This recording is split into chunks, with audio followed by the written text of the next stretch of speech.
What's up, YouTube? Mr. K9OG. I got something I need y'all to check out right quick, man. This little message about the George Floyd thing, about this, what's going on in America right now. Y'all check this out, America, and I got something to say about it too. I've cried enough. I've cried enough. I'm here for one reason, for my brother's honor. He was murdered in broad daylight for the world to see. We, as black men, we've seen a lot of stuff as far as murders and people being taken from us. Right? True. But now, not only it's been seen by us and our brothers, but it's been seen by our children now. So I'm sitting there watching this, and my daughter tells me, Dad, I can't leave you. Because I seen what happened to your friend. And I think you need me. My daughter's 6 years old. For my daughter to see that and tell me that I need her at 6, imagine what the pain and the frustration is in my mind right now. Stephen A. Smith joins us now live. And Stephen A., I know you're on a scheduled vacation this week, so I appreciate you coming on to give us your perspective. Riots taken over the city of Minneapolis over the last couple of days. Today, we finally saw the police officer, Derek Chauvin, that was fired. Finally, he was arrested. What's your reaction, Stephen A., to everything? Well, first of all, I want to take a moment to send my condolences to George Floyd's family. Stephen Jackson, somebody we all know. We work with him here. He's been a contributor with ESPN. He's doing a great job with his podcast with Matt Barnes, All the Smoke. We know how authentic and real he is. And his emotions are not fake. They definitely come from a real place. And I think that he speaks on behalf of African Americans everywhere, and not just African Americans, but any decent, God-fearing human being that witnessed what we witnessed. And I think we have to take these things into consideration and just crystallize what the moment entailed.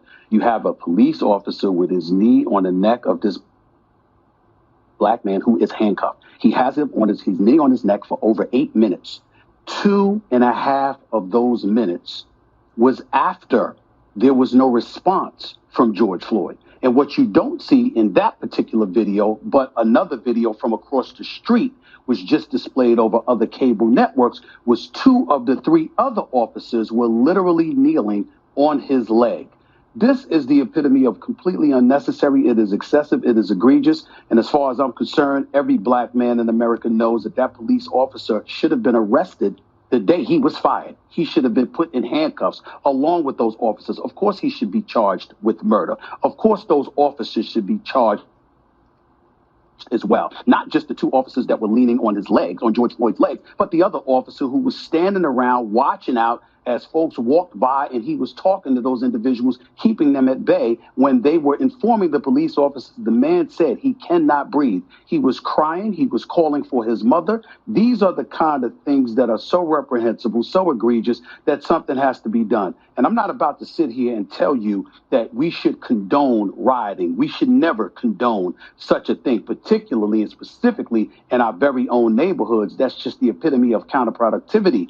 But in the end, you can certainly understand where the frustration emanates from. Remember, in 2014, Sage, you had NBA players walking around with "I Can't Breathe" T-shirts, courtesy of Eric Garner, the Staten Island man that was choked to death outside of a grocery store by a police officer who ultimately was acquitted, if I remember correctly. Remember, in 2017, Philando Castile in Minnesota, he was shot 7 times by a police officer sitting in the passenger seat of a car with a 4-year-old child in the backseat and his girlfriend right beside him. He was unarmed, but he had informed the police officer that he had a firearm in the glove compartment or in the car, but hadn't reached for it, informed the police officer that he had it, and the police officer still screamed at him, "Don't reach for it," and then shot him 7 different times. These are the kind of things that African-American athletes who come from destitute and deprived backgrounds, who come from poverty-stricken neighborhoods.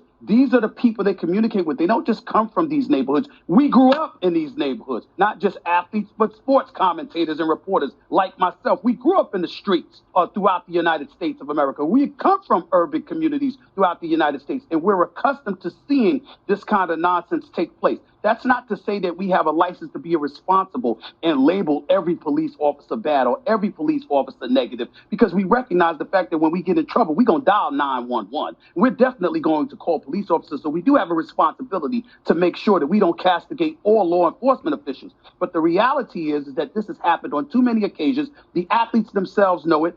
Their friends, their family members, their loved ones know it, which is why the LeBron James, the Steph Currys of the world feel compelled to speak out. And as a result of sports being the gorgeous mosaic that it is, where white and black and people from all different races and ethnic and cultural backgrounds come together, it's why they can understand the Carson Wentz of the world, the Steve Kerrs of the world, the Stan Van Gundy's of the world, the Tom Brady's of the world, and others. They understand to some degree where all of this is coming from because they share the same locker room. Something has to be done, and in my opinion, in this specific incident, a lot could have been avoided if. What's up, YouTube? The K9 OG on this gloomy type subject, whatever you want to say. Man, I just let y'all watch the little thing with Stephen A. and Steven Jackson. That's some of the stuff you need to kind of check out and peeping game, and then noticing that in the background, look at these rioters, look at the supporters, the protesters, man. It's not black people. It's all colors. It's scattered. You know, it's all rainbowed. You know, the thing of it is, America is tired of this, man. It's not black people anymore. For the longest, it was black people, but now it's not black people. It's just people. Finally, it's just people. People tired now. Finally, people are tired.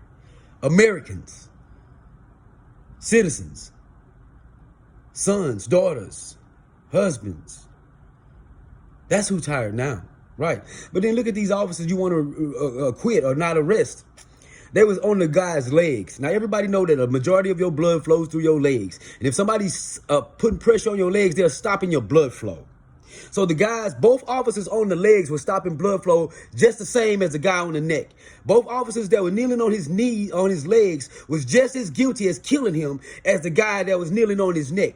And the officer that was standing next to him telling him not to do it, oh, well, he got to ride with him too, because you know how it ride. Let's just talk about the law, how the law goes, how they treat us.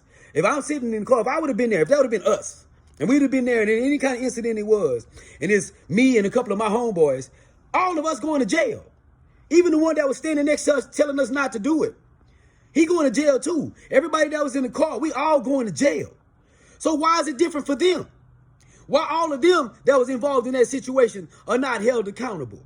Because when it's up to us, if all of us was all right there, if it would have been black men just standing there doing whatever, all of us would have went to jail. They would have took every single one of us to jail, even the guy that was saying, hey man, get your knee off his neck. All of us would have went to jail. All of us would have been guilty by association. And that's what they saying about these officers. All of them are guilty. They were all there. They were all a part of it. You can't separate one from it. They all done it. Because if it was us, if it was any of us citizens that was involved in some type of crime, every single one of us that was a part of that, or in the car, or that was at the group, every one of us there, we all would have went to jail. How this man didn't go to jail immediately when they decided to file charges on him? How can you file charges on him? He got charges supposed to be against him. He get to walk free. He get to go. Why they do that at? Why they not all in jail? They wonder why these people who acting a fool. Man, arrest the people who did the crime. Give them a reason to stop doing this thing that you have them doing. You started these riots. You law enforcement guys, y'all started these riots. Y'all might have these people, the ones that's actually the ones doing it, but in principle, you started the riots. So stop it. Put these guys in jail. Just put these guys in jail, man. America is tired of being treated like this. Not black people anymore. America's tired of it. So let's do something about it. The K9 OD. Arr, arr.